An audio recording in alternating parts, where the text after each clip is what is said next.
प्रणाम सर जी। अरे खुश प्यार करेला तू झाट अरे दुबरा चोद भैया वाह बहुत सुन तारा भाई लोग भौजी कैसे कहतिया भैया से कि प्यार करेला झाट भर आ पेलेला रात भर ना भौजी।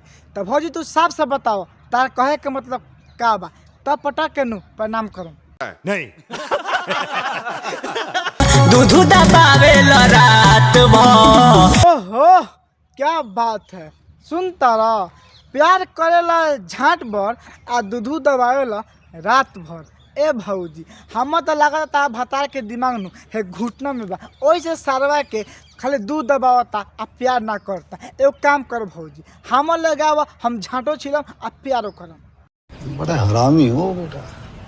इसलिए तो का हाल बा भाई आज हम फिर से बात कर ले बानी भोजपुरी गाना के। अब भाई लोगन जब आज के गाना बानू तो सुनला के बाद में झाट आ कान दोनों लाल हो जाए। वैसे कहल चाहता नहीं कि वीडियो स्टार्ट करे से पहले अपना अपना कान में हेडफोन लगा लिया और कहीं चबल पड़ी तो हमार जिम्मेदारी नहीं के। तो भाई लोगन वीडियो बना के बस एक ही मकसद बा एक ही मकसद रहेला आप सभी को दिल से हंसाने के लिए ना किसी को दिल को ठेस पहुँचाने के लिए। तो वीडियो पूरा देखम और देखला के बाद में भूल जाओ। तो बिना कोनो लाना वाला सुन के आज की वीडियो स्टार्ट करते हैं।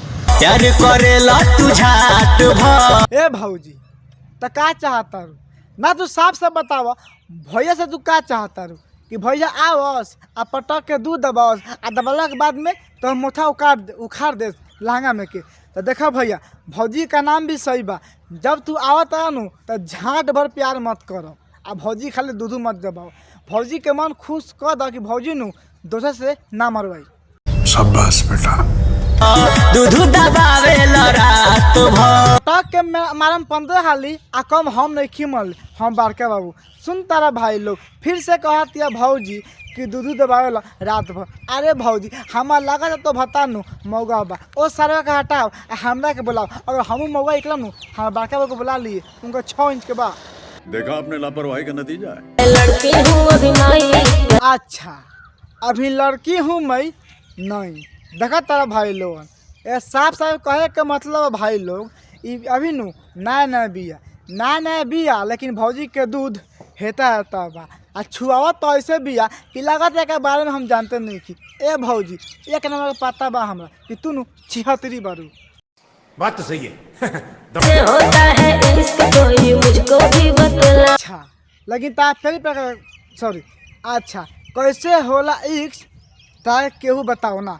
तब देखा भौजी हम बताओ तनी इश्क में का होखेला। पहले फोन में बात होकेला फिर नियार बोलाई फिर पैंट खोली फिर झाड़ छिली आ छिलला के बाद में अंदर डाल दी आ डाला के बाद में अगर तू कौन से मरैलो होकबू तो तारा कुछ ना बुझी। अगर ना मरल होकबू नु तो फट जाई।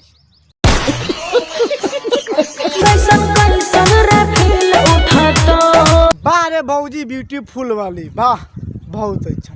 सुन तारा भाई लोगन कि हमको बताओ कैसा कैसा फील उठी। भौजी के साफ साफ कहे के बाद भाई लोगन कि प्यार में का होकेला आ कोनो पहली बार पेली तो हमरा कैसे बुझाई। तो देखा भौजी हम कह देनी हनु कि अगर तू पहले से मरल होबू तो कोनो दिक्कत ना होई आ पहली बार करबू तो फाट जाई आ फाटला के बाद में रोए के नहीं खे भैया कहिए चट। समझ रहे हो ना। ये धोखा देबी तो दिल टूटत। अच्छा धोखा देबे तो दिल टूटतो।